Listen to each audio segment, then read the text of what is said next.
So if we add Banksters into a central bank digital currency system, is that going to provide us with more or less freedom, right? Because we're really trying to understand the possible central bank digital currency system that the White House, the Office of Science and Technology, is really trying to analyze and understand, look at different design choices, that sort of thing. That being said, a link to the actual paper itself is probably about 58, almost 60 pages, is going to be in the description. As always put sources in there. That's just what I do.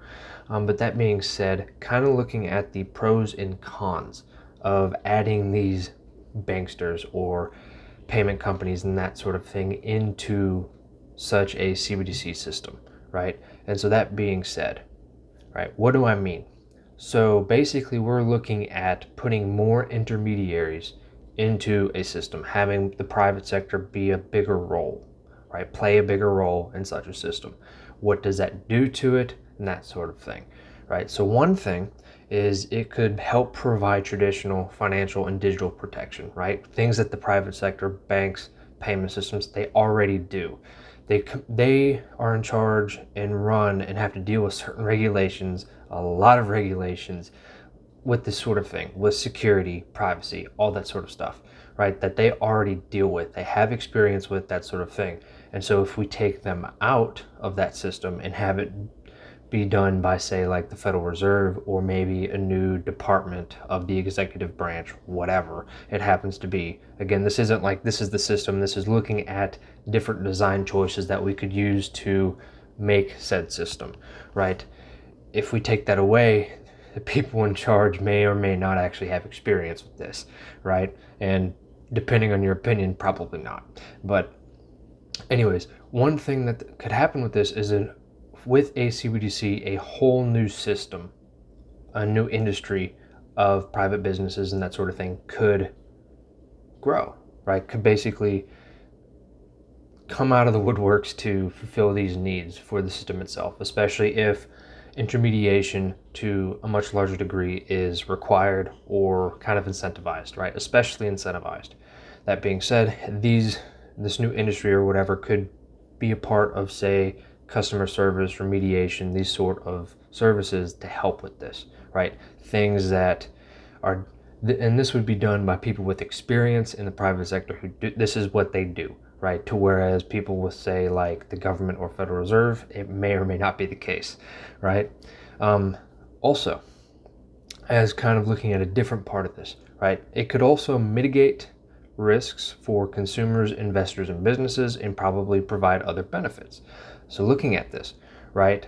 So it could promote payment system innovation if you give it to the private sector and they have the ability and incentives to innovate with such, then we know the private sector throughout history is much, much better at innovating than the government. It just is, right? There's different incentives. They are incentivized to do so. That's the whole point of the private sector, is there's some incentive in the market, whatever, that someone creates a business, a company, whatever, to fulfill this service or need that's required, and there's a financial benefit for them. And so they're going to work 18, 20-hour days to get it done, whereas the government guy's going to ask for 3 weeks off and actually work for 4 out of the 8 hours in the day, right? Obviously not making a broad sweeping statement, just kind of making that point. But also to kind of continue on, so I already kind of touched on this a little bit, but cybersecurity, right? These are things that, these entities in the private sector already have experience with, very nuanced, they do it themselves, and they have to fulfill these massive regulations and such that they already have experience with, right? That's kind of the whole point. I feel like I've already kind of gone over that a little bit much.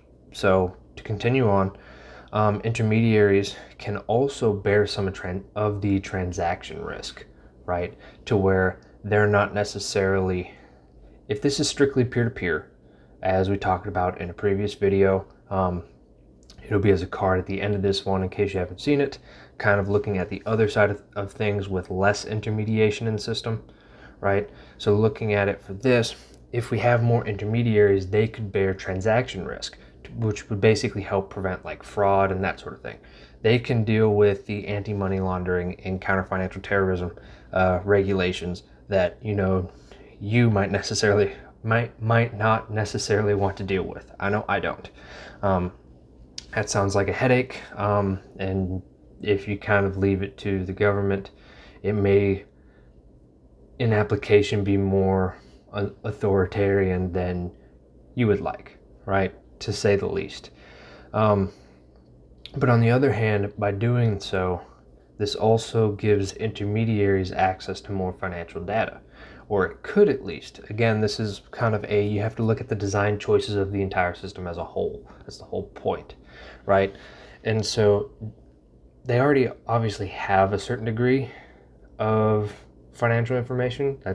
It's necessary for them to function. That's what they do, and there's already regulations in place for that. And they already have systems in place to do that.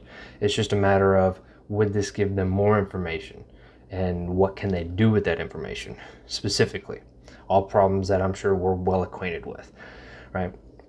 And so kind of going on to the next topic that really has to deal with financial inclusion and equity. This is something that they really push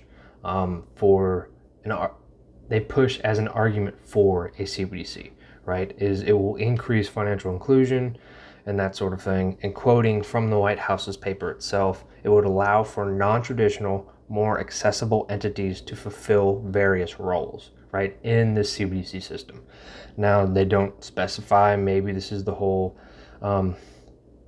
maybe there's an incentive for like minority-owned businesses to become a part of this system or become intermediaries, run different systems within this, whatever it happens to be.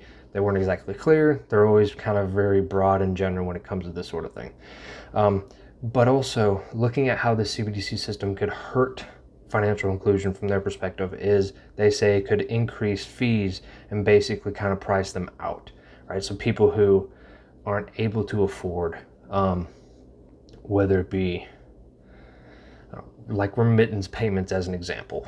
If they can't afford to do those cross-border payments and to pay the fees to have said service, then it could price them out where they can't do what they need to do, and that may or may not be higher and more costly in a CBDC system, depending on, again, how it's set up, how difficult that is, and where kind of the incentives for the private sector are, right?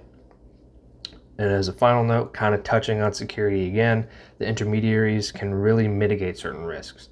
And you really have to look at it from that perspective, whether it be the processes of transactions, the actual holding of them, the custody of the CBDC, whatever form this happens to take, whether it's like an account-based system or if it's like more of a hardware-based system, like you have a digital wallet or whatever, like something you could have for crypto, where you have your own private keys, whatever, and transact from there, right? Is it up to you or is it not, right? Or is it kind of more like your typical bank account where you have like a debit card and you swipe it, or is it integrated already into your bank account and that sort of thing, right? Or does it just kind of show up as like another tab when you log in, or whatever the case may be?